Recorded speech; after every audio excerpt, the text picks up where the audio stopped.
The King of Winner ในมื้อนี้จะนำเสนอบานเตโคปาอิตาลีรอบ4ทีมสุดท้าย UFABet.com เว็บที่คนลาวเลือกใช้ลิ้นง่ายสมัครง่ายผ่านทางมือถือหรือคอมสามารถลิ้นอยู่ไสก็ได้มั่นคงปลอดภัยบริการดีมีครบในเว็บเดียวในค่ำคืนนี้การแข่งขันบานเตก็ถือว่ามีหลากหลายคู่หลากหลายลีกแต่คู่ที่น่าสนใจก็คือบานเตโคปาอิตาลีรอบ4ทีมสุดท้ายถือว่ามีการแข่งขันกัน1คู่เวลา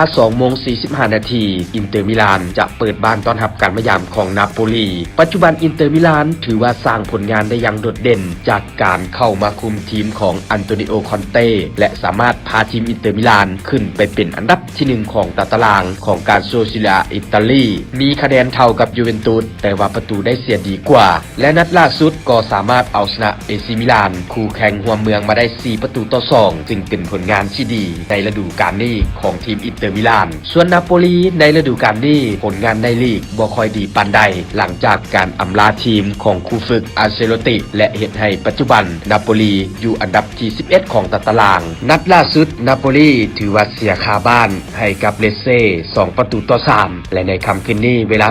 2:45 นาทีทั้ง2ทีมต้องลงสนามพบกันต้องท่าเบิ่งผลการแข่งขันว่าทีมใดจะเก็บชัยชนะและผ่านเข้ารอบชิงชนะเลิศ UFABet.com เว็บพนันที่คนลาวเลือกใช้ลิ้นง่ายสมัครง่ายมั่นคงปลอดภัยบริการดี24ชั่วโมงเดิมพันขั้นต่ำ10 บาทแทงบาทสเต็ปสูงสุด12คู่สนใจสมัครสมาชิกทักอินบ็อกซ์หรือกดที่ลิงก์ด้านลุ่มนี้หรือแอดไลน์ที่ @winner88